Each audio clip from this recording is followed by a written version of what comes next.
Bonjour à tous et bienvenue pour ce troisième et dernier épisode entre air et or. Alors ça y est, l'expédition touche à sa fin après plusieurs journées intenses à plus de 5000 mètres d'altitude. Alors ce que je vous propose pour ce dernier épisode, c'est qu'on aille recueillir une dernière fois l'avis de nos scientifiques. Allez, c'est parti!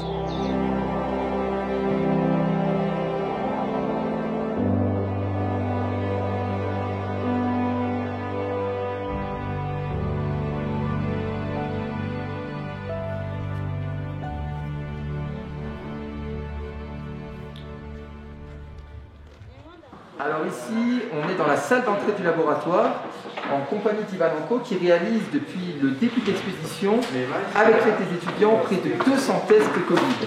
Pour ce qui est des expérimentations menées par notre équipe de recherche, c'est de l'autre côté de la bâche. Allez, on y va. On va produire les évaluations à 5300 mètres d'altitude. Ouais, c'est toujours compliqué. Faut s'adapter à l'environnement qui est quand même pas un environnement de laboratoire classique. Aux aléas un peu matériels et aux aléas humains, mais on fait au mieux. Je pense qu'on a un beau set de données quand même. On arrive à avoir des belles mesures. Maintenant, on espère qu'on arrivera au bout de cet essai clinique particulièrement compliqué dans cet environnement difficile, en plus avec la pandémie de la Covid-19 qui surajoute de la complexité.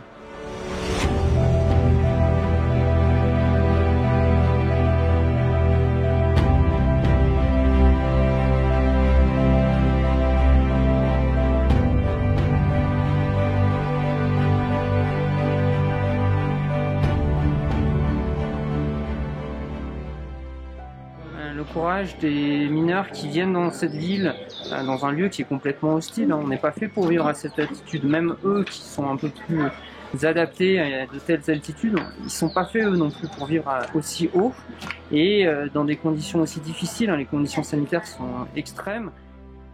Il faut que ça aide les gens à prendre conscience de la situation et de la chance qu'on a de vivre dans les conditions dans lesquelles on vit et que tout le monde n'a pas notre chance. Quand on est passé il y a quelques minutes devant tout simplement des taudis, des gens qui campent à 5500 mètres d'altitude 365 jours par an et qui passent leur journée à gratter la terre pour récupérer un petit peu d'or, ça peut que nous faire réfléchir, c'est une certitude, oui.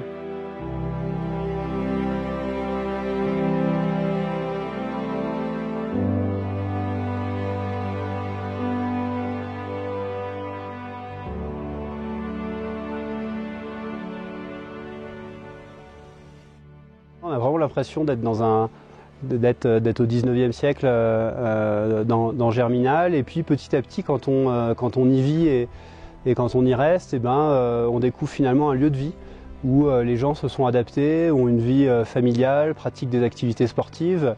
C'est enrichissant, j'ai beaucoup appris à ce niveau-là et forcément ça a modifié et ma manière de faire de la médecine et de la science.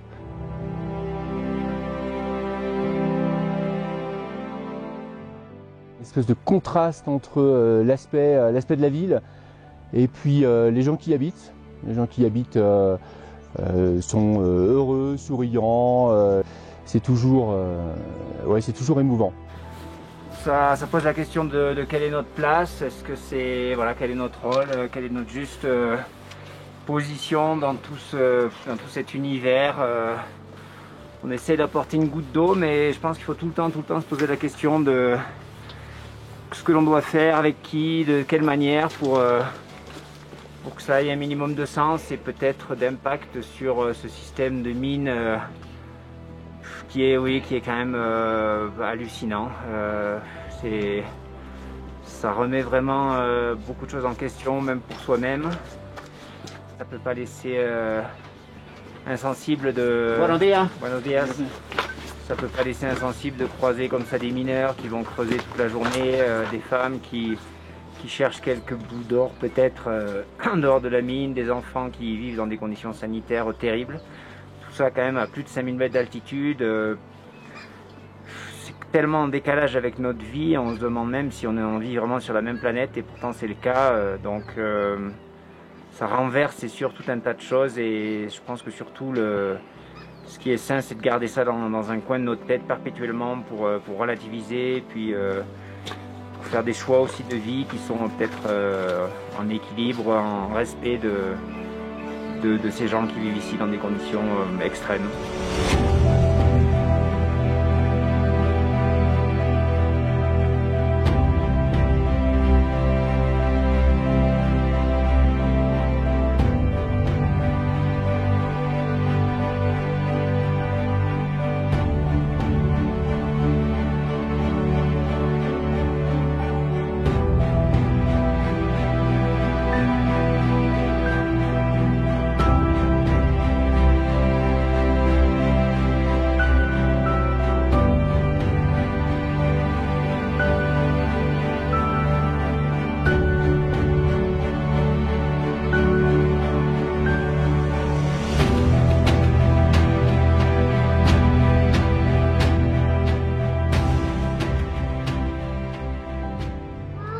Et voilà, c'est déjà terminé pour cet épisode Entrée et Or. Il est maintenant temps pour notre équipe de rentrer en France. Encore une fois, merci sincèrement pour votre soutien infaillible depuis le début de cette aventure commencée il y a 2 ans. Et ce que je vous propose, c'est de vous laisser avec quelques mots de nos scientifiques. Merci et à bientôt. Et muchas gracias a todo el pueblo de La Rinconada y nos vemos pronto. Merci La Rinconada et à bientôt. Merci à tous de nous avoir suivis. À bientôt. Gracias para todos. Merci à tous et à bientôt pour de nouvelles aventures. Merci et à très bientôt à La Rinconada. Merci beaucoup à tous pour le bon travail. Merci à tous ceux qui nous ont permis de venir à La Rinconada, de réaliser cette mission Expédition 5003 en octobre 2020. Merci aux mécènes, aux institutions qui nous soutiennent, merci à tous ceux qui nous suivent et puis grand merci surtout à tous les habitants de La Rinconada qui nous accueillent chez eux et qui nous apprennent à vivre en très haute altitude.